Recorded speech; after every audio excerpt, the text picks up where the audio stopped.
Iran war के बीच अब हम भारत के नए युद्धपोत का विश्लेषण करेंगे, जो दुश्मन को दिन में तारे दिखाने की कुव्वत रखता है। इस युद्धपोत का नाम है INS तारागिरी।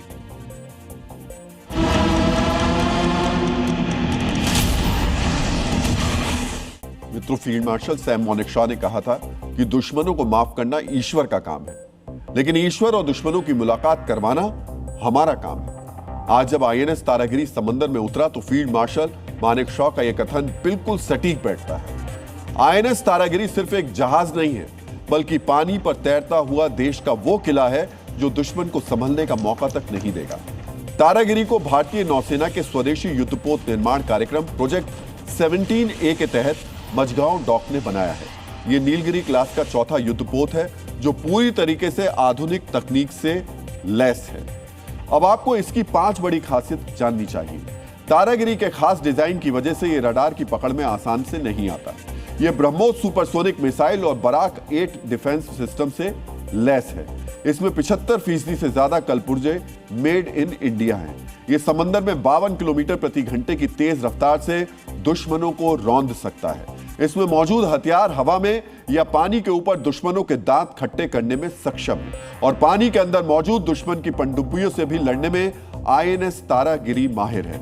यह जहाज कंबाइंड डीजल या गैस CODOG जो प्रोपल्शन प्लांट से लैस है, जिसमें एक डीजल इंजन और एक गैस टरबाइन का इस्तेमाल किया जाता है। इस युद्धपोत की सबसे बड़ी खूबी इसकी स्टेल्थ तकनीक है। यह समंदर में किसी साए की तरह चलता है। जब तक दुश्मन को पता चलेगा कि कोई जहाज आसपास है, तब तक तारागिरी दुश्मन का काम तमाम कर चुका होगा। इसमें लगे MF स्टार रडार और आधुनिक सेंसर इसे दुनिया के सबसे बेहतरीन युद्धपोतों की कतार में खड़ा करते हैं। इस जहाज से हमारी समुद्री ताकत और प्रतिबद्धता को और मजबूती मिलेगी।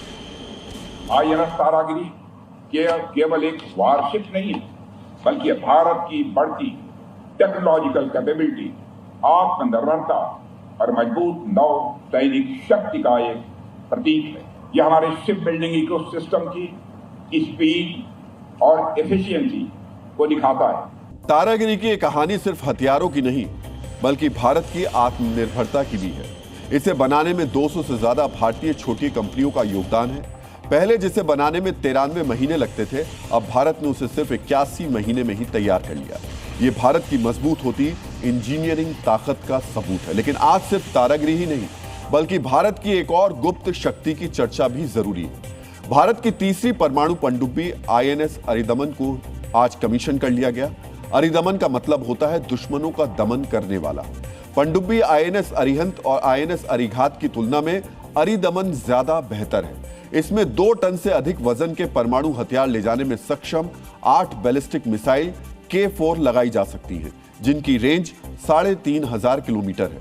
इससे भारत की समुद्री न्यूक्लियर ताकत बहुत बढ़ जाएगी। अरिदमन पनडुब्बी का हल्का डिजाइन इसे दुश्मन छिपकर हमला करने में मदद करेगा और सबसे खास बात, अरिदमन पनडुब्बी में 70% तक स्वदेशी सामग्री का इस्तेमाल हुआ है। इसका परमाणु रिएक्टर भी भारत में ही विकसित किया गया है। यह एक ऐसी न्यूक्लियर सबमरीन है जो पानी के अंदर महीनों तक छिपी रह सकती है और जरूरत पड़ने पर परमाणु हमला करने में भी सक्षम है।